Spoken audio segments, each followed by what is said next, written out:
Inside these doors on Monday morning, serial killer Bruce McArthur will appear as his sentencing hearing gets underway over about 3 days, at least 3 days. We're expecting lots of different things to happen. We're going to have multiple victim impact statements. We're going to hear submissions from the defense and the Crown as they argue Bruce McArthur's sentence. And eventually, yes, we will get a sentence from the judge. But before all of that happens, we're expecting to hear a more detailed statement of facts. And that's where we begin tonight. Today I spoke with former prosecutor David Lerner as he described what else we can expect to learn about Bruce McArthur and about his horrific crimes. I would use the word possibly a little disturbing. If this is going to get into some details of committing of a serial killer for first-degree murder in a sexualized aspect and circumstances. On Tuesday, McArthur pled guilty to 8 separate counts of first-degree murder. This brief statement of facts was read out in the courtroom and made public. We learned that the serial killer staged some of his victims' bodies after he killed them. It was revealed that there was ligature used during some of the murders. Police found murder weapons in his van. McArthur also kept the personal belongings of some of the men he murdered in his apartment, including a bracelet, jewelry, even a notebook. Police also uncovered a duffel bag containing duct tape, a surgical glove, rope, zip ties, a black bungee cord, and syringes inside McArthur's bedroom. Though these are just the simple, basic facts that have allowed for a guilty plea. Lerner believes many more troubling details are coming. If they have information about motives or anything like that, if they have more information about the nature of the relationships, how long the relationships were for, how things went from X to Y to Z, maybe there might be some stuff about the police investigation in there. But I know that aspect of the police investigation has a lot of public aspect to it. Maybe for that reason they want to include some stuff in the agreed statement of facts, or maybe for that reason they decide not to include some stuff in the agreed statement of facts. But there will be a lot more detail about how we got from how the offenses were really committed, why the offenses were committed, and how we get from the offenses being committed to here we are in court now. Toronto Police Homicide tells CityNews they're expecting dozens of victim impact statements, though what influence, if any, should they have over McArthur's sentence? We'll dig into that ahead on CityNews. On Monday, Bruce McArthur will appear here inside the courtroom at the Superior Courts on University Avenue. Earlier on City News at 5, we told you what else we could possibly learn about McArthur on Monday and what else we could learn about his horrific crimes. Now, 3 days have been set aside. We're going to hear a more detailed statement of facts. We're going to hear victim impact statements, and we will also be getting a judge's decision and sentencing. Now, when it comes to the victim impact statements, some might wonder what, if any, influence they will have over the judge's sentence of McArthur. Well, today I sat down with former prosecutor David Lerner to gain a little bit more insight. It impacts the judge's sentencing in the sense that there's a set of principles that a judge has to follow in determining what the appropriate sentence is.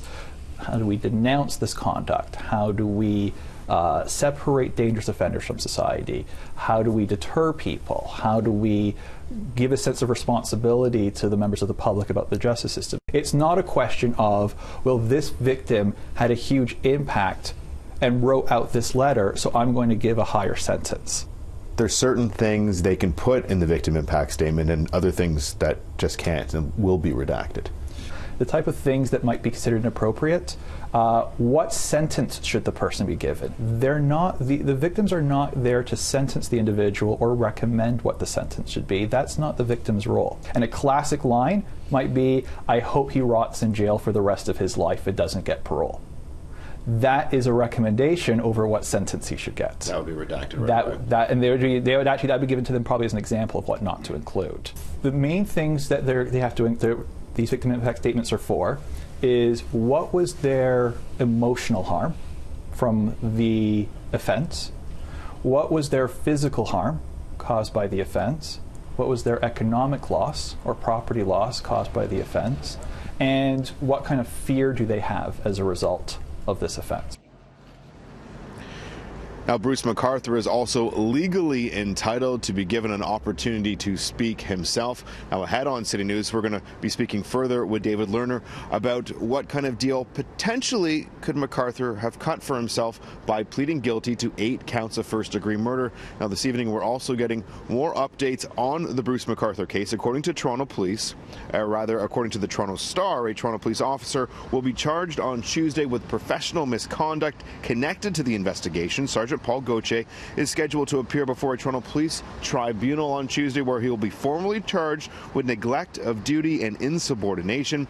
It is in connection to an internal review that was launched by police last year by the Toronto Police's homicide lead investigator, Sergeant Hank Nsinga. We're going to have more on that next week and in the coming days when the tribunal sits down. Now, this is also all linked up to the Bruce McArthur investigation and how one officer handled some of the investigation.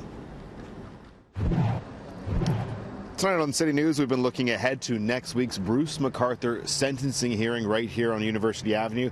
It all gets underway on Monday. Now, earlier at 5 and 6, we looked at what kind of information, what kind of things we might learn about Bruce McArthur, what we might learn about his disturbing murders. We also learned about the victim impact statements and how that might impact his sentencing. Though first, I also spoke with David Lerner. He's a former prosecutor. We asked him tonight what, if any, deals Bruce McArthur may have been able to cut himself with his guilty pleas. We're going to get into that in a moment. First, we're looking at what kind of sentence McArthur might get. Turns out the only thing that's really up for debate is when he will be eligible for parole. For first-degree murder, generally speaking, the first opportunity you can ask for parole is at 25 years. So when Mr. McArthur's 91. When he's 91. The change in law that happened is that if a person is convicted of multiple murders, of first-degree murder, even second-degree murder, the judge can stack the parole ineligibility periods on top of each other. So if a person did 2 first-degree murders, instead of 25 years before they can apply for parole, it's 50 years before they can apply for parole. It's up to the judge to make that decision. In the case of McArthur, he could technically go up to making it 200 years before he applies for parole. There's been some who say, well, he's pled guilty, he must be getting some kind of deal from the prosecution, from the judge. Right. Not the case? There is no advantage to pleading guilty to 8 counts of first-degree murder. Neither the prosecution nor the courts have really any say of where a person is going to serve their sentence. Once a person is sentenced by the court, the prosecutors are no longer involved, the court's no longer involved, and it's the correction officials that become involved. Now, that being said, the correction officials are going to consider all the circumstances, including the fact that a person may have pled guilty, and a person may have been cooperative, and that might affect where they're going to serve their sentence, how they're going to serve their sentence. Lerner also adds it's highly unlikely a serial killer is ever granted parole. Now, again, the sentencing hearing begins here at the University Courts on Monday and is scheduled as of right now to wrap up on Wednesday.